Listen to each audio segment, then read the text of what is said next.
want to spend a lot of introductions, but just to have an overall understanding of what Santander is. Just I don't want to focus on this, but even in Germany or in Europe, we are very focused in 4 major countries: Spain, UK, Poland, and Portugal.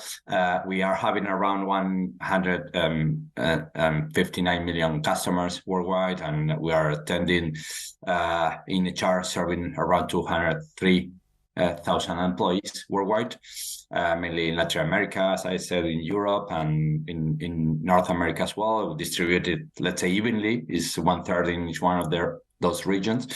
And we are the top bank in most of those countries. We also have a specific demographics in our entity that, as you might understand, in any bank, I would say most of our employees are, let's say, data savvy. They are experts in managing data for their customers, but they weren't as savvy for employees' data or people's data. And this is the point of how we changed it, and this is something that I will share with you today. Also, this is empowered by our simple, personal, and fair culture and our behaviors. And Santander is heavily relying on data to making the decisions, not only for the customers, but in the last 4 or 5 years, we switched to a more, let's say, empowered manager culture and power and we are glad to make those kind of decisions, because also was really helpful on this new environment that we are facing after the pandemic. And the decisions was mainly to support our middle managers. And this is something that I wanted to highlight here. We have, other than the typical, let's say, corporate banking, private banking services, that we have a retail banking that we have around the world, around 11,000 retail branches. So those retail branches might be different sizes, in some cases counting over, let's say, 30 or 50 employees in some cases, some exceptional cases, but most of them are remote retail branches in Manaus, in the Amazonas, or in south of Chile, or even in Poland. And they are a small group of employees. They need to make decision quicker, faster, and better. And this is also that one of the key goals that we had is this is what we asked our stakeholders. You can see in the vertical axis the external relevance for our external stakeholders, and internal ones is on the horizontal axis. And in both of the cases, on the upper, or because that those became the high priority for the entity, are innovation and digitalization. These are critical for any business, and it is not just solely for Santander, for sure. And talent management and development. This, for sure, combined with the customer satisfaction and typically, let's say, external stakeholder needs about meeting regulatory requirements or ethical behaviors and compliance and so on, are the key elements on our decisions in Santander. Therefore, we switch slightly from a more centralized way of making decisions in HR on people management into handing this over to our managers. What we had as a more individual specific goals based on this matrix I showed before is speed up workforce transformation from a more, let's say, manual operations or decisions made not based on gut feelings. And given our footprint, you might understand that also in some Latin American countries, the culture or the way of them making decisions slightly different, or not even slightly, it should be different than in our European units. Therefore, we need to move all of them at the same pace, let's say, quicker and or faster and with better decisions. The second one is to engage and leverage our simple personal culture with our employees and managers, and we simplified the most of our information and how we are handing over information and or strategies or tactics to our managers, because we cannot rely solely in HRBPs and we switch this to our managers. Most of our talent decisions, compensation decision, changes in jobs, promotions, well, I wouldn't say demotions, but promotions, or eventually compensation changes, or even recognition and so on, are now handed over to our managers, and instead of what had been before. For that purpose, we need to simplify our process and give them that data. This is the purpose of this initiative that we had. We harmonize all the HR process and data for attracting talent, rewards, or organization. And this is something that we faced during the last 4 years or 3 years. We harmonize all our processes. Before that is something that is a starting point. What we were a set of individual entities, I would say, more companies that were affiliated or federated with their own accountability, with their own responsibilities, and they are still there in on capital management, on risk management, on some product decisions that they need to deliver in each one of the countries, in Argentina and Brazil, or eventually in Nordics. But the HR process were let's say, kind of a Frankenstein. Each one of the countries were making decisions or processes, or their roles were totally different. Then we harmonized these processes. We simplified the HR technology behind, and we also, on this harmonization of processes and HR processes, we empower managers. We initially had typically HR business partners performing, in some cases, some administrative changes, eventually some promotions, or eventually some change jobs on the employees, or eventually, let's say, even calibrating the performance rating of some employees. Now we handed over, as part of the harmonized new processes, we handed over this to the managers. It's not just for the efficiency of HR, because the middle managers are now the key stakeholders and the key decisions on anything related to talent. And on the other hand, we agreed that any interaction should be seamless, and everyday decisions, everyday conversations, and everyday actions on our employees or our customers, in the same way that we are doing for our customer, on our employees, are typically based on the middle managers, on the managers. In the example I gave you, these 11,000 retail branches are having each one of them a manager, and they are discussing day-to-day activities with the employees. And you can see this is this dashboard for a Ferrari F1 Ferrari. And if we need to be in the driving seat, we need to be accountable on data in HR. We didn't have this kind of but also we need to embed this kind of data into our day-to-day decisions. Also, what we are moving is empower the managers in order to, for sure, it's a change management activity, it's a mindset change in some extent, and also moving away from the HRBP's day-to-day transactions or decisions.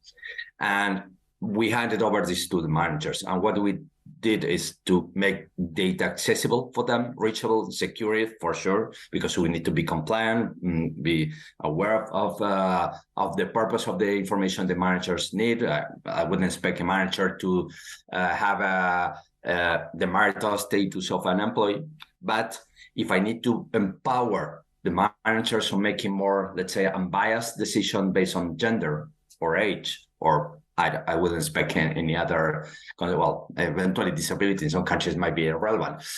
If I want them, we need to grant them access based on this. If we don't want them to make decisions or to be, let's say, blind on that data, on gender, age, or this kind of diversity metrics, well, we can hide the information for them. But for sure, what we wanted to do is, I don't want to go deeper on this. We do this in a simplified process and user experience for managers. We democratize the data, open access with some context. For sure, it's context and connectedness is relevant. Otherwise, managers cannot understand HR metrics.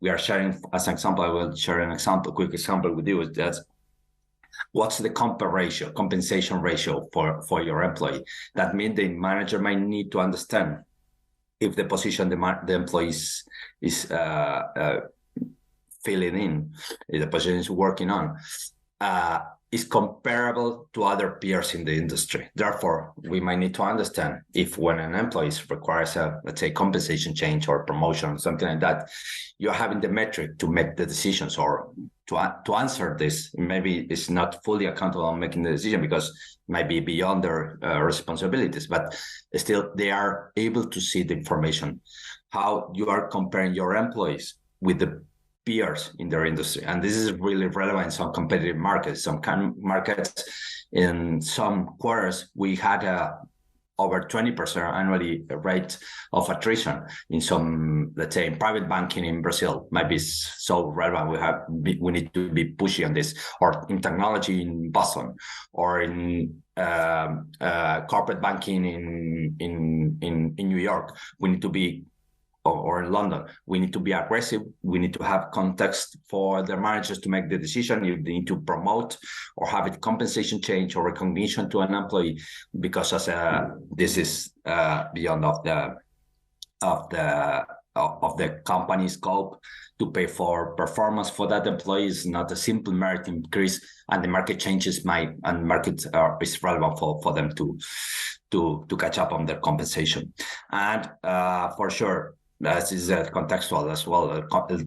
We need to make, and this is the point of having the managers making decisions. We are not automating any of those decisions, even if we have the data to make any automatic or database decisions. We are not relying on solid data. We need to make decisions based on human. This is something that typically, even I'm coming from more, let's say, process data or engineering or change management activities, I keep the human, the H in HR. So therefore, the point is we need to keep also handing the data for the managers to make decisions, giving them context and connectedness between business results, performance, productivity, and so on, and then helping them in making decisions. I don't want to focus on this, some lessons that we had, and then we can show some examples that we share with the managers. We needed to, on this, we need to involve employees, candidates, and candidates is a relevant piece of this. It's not solely employees, acting current employees. As I said, we have in some countries or some specific niche positions over 20% turnover rates in some countries. As I said, in Sao Paulo, it's a highly competitive market for banking, or in New York, or London, and something else, somewhere else. We need to focus on not only in current employees and manager, but also in candidates. Okay, so it's an change project. I say an employee experience. We need to hand over the correct data, and we need to hand over the correct metrics with the context, and understand what's the purpose or what's the decision you can make if you have an employee that is underpaid based on the benchmark. That's an example I gave you, and they can either give some better feedback to improve their skills in order to be promoted to a different change or vertical change, or to be open to share this employee with a talent pool to be available for other positions or other part of the organization, to make some lateral changes or other position or career changes, and also making decisions on promotions or changing the compensation for that worker. Or eventually simple feedback could be really helpful, or changing the performance appraisal, something that may be relevant for them. Therefore, data literacy is also relevant, and employee experience is also to help them navigate this change. That also help us in order to navigate changes that we were facing during the last years. This is something that seems even quite complex. It seems straightforward based on the paper, but in the last 4 years, we have regional reorganizations, major regional organizations, speedboats, or smaller companies that with more innovative companies that we were deploying or spinning off from the core banking. flexible working is now a word that we didn't have 4 years ago. Diversity, inclusion, and embracing the belonging is a must. So therefore, we need to switch this. We implemented Your Voice. We have an engagement survey that we're running typically once a year for the last I would say 7 years. And we switched to a continuous listening that was spread out through the year for 3-4 cycles every year. And this is Your Voice. And for sure, workforce planning, wellness, retention, so on. All the initiatives were to be embedded and keep this relevant information, should be relevant for any decision. Therefore, we need to update this data for them to make these decisions. I don't want to, maybe I can move forward with this. And I want to take more time on this and to share this. So much information available. We are sharing this, and we are helping the managers to make zooming in or figure out better ways to navigate their decisions. They can navigate the whole data, that everything that we have in HR is now available for the managers. We are empowering managers to take decisions. This is something that I shared with you, and already we are not only accessing the data. You can initiate a change off from the process itself, the data, the dashboard itself, and it's something that we had a Workday implementation, and it was Workday as a tool is quite helpful on this, because we are not having only the dashboard, but also clicking on the anything that is blue. You can make a decision on this, or going deeper on the details of this information. And therefore, we are having actionable insights. This is the word. Actionable insight is not only the insight, but you can act on it. Okay, and the point is to have this as a self-service and simplify the people management and data for better decision making. This is something that how our, let's say, solutions look like in any case. This is a word. This is quite a standard. No need to look into this. But we're having this here. We have a worklet called My Team, Mi Equipo here in Spanish, where you can look into personal data for grouping your team's direct reports, comparing them, and something that is accessible for any manager, where they can compare the compensation for the same job profile. Therefore, you can compare within your team, or having the decisions for different worker types and something. This is simply because all of them are in place, but you can have contingent workers or interns or other worker types, consultants, other worker types. There are talent scorecard, let's say, to understand what are the interests for those employees around moving around the organization. As an example, in the first case, just hidden the pictures and the names for sure. But the first employees may want to progress functionally in the same function and might expect to be Director Ejecutivo de Recursos Humanos, an upper layer in his current position, and other employees might be preferred to change to different areas. As an example, this one could be preferred to be CFO within my same organization or another organization within the group, and we are sharing with the managers the risk to fly for those employees. You can see in red, and sorry, it's not red, and none of them is red, either yellow or green. If I have a green, is a low fly risk, therefore the employees are unlikely to leave the company. But those are having yellow, I might have a decision to make about their career progression or improvement on this, or if they have a high potential assessed or feedback. And this is something that also we are sharing with the manager. And this is what I said around contextual analysis is the potential and performance, the typical matrix that we're sharing in HR. And this is something that is available for any manager. Even this can have, in this case, you can see your direct team and also your subordinates. And also you can have a comparison between the performance and the compensation of the teams. And this is something that you can see, I mentioned before, we are sharing to the managers if any of those employees on the second column matrix, you can see for your employees, if some of them are below the segment of the compensation or above this, and how this is related to the performance improvement, if they're exceeding expectations or not reaching or not achieving their goals. Therefore, you can make decisions based on, you can see these are blue items, anything you can compare and make a decision based on this. If you had an employee that is well below the compensation segment in the right, sorry, in the left column, in the extreme left column, and is below the segment and is exceeding their expectations, I may have a problem because those employees are underpaid based on his performance, her performance.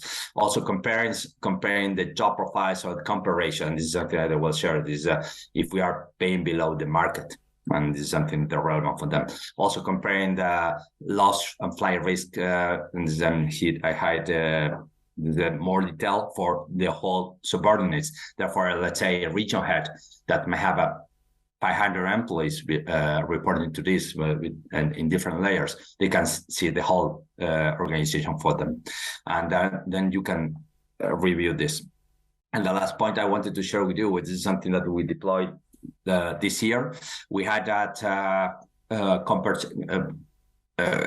engagement survey where taking place once a year worldwide, and it took a lot of effort for us to share this information to the upper managers in one of the regions or divisions or, well, different layers. And now we handed over this totally to our managers. Each individual manager having independently, in this case, is a dashboard that is totally automatic and is delivered to our managers. For this manager is having 7 employees reporting to him or her, and they are seeing all the engagement metrics that we are gathering for the employees. And this is something that we are running 3 times a year. We might expect to run continuously with different questions, with different metrics or different populations or footprint, but we expect to deliver this more ongoing. And you can see the true benchmark compared not only within the organization, but other peers. That's relevant. We are in the cloud, therefore we are pulling some extent information from other comparable peers in the industry or in the region. Let's say banks in Spain, banks in Sao Paulo in Brazil, or technology companies in India. I don't know, whatever is comparable. And therefore we are helping the managers to make decisions for these metrics. Let's say management support, how well they're comparing to the true benchmark. This is 9.3 is below the previous run of the cycle in management support, but it still is 0.8 points above the true benchmark. Therefore, we are compared better than the industry, but we're not as well as the previous quarter. So peer relationship, autonomy, freedom of opinions and goal, and so on. That's also helpful for the managers to make this kind of decision. And so that's a point I wanted to highlight. I don't want to take much time, and maybe we can have some couple of minutes to have questions or doubts, or well, for sure you can contact me directly through the team that is supporting us, or directly through my email. But well, I'm really glad to share this with you, for sure, and open for questions or suggestions. And thank you. Thank you very much, Andres, for this presentation.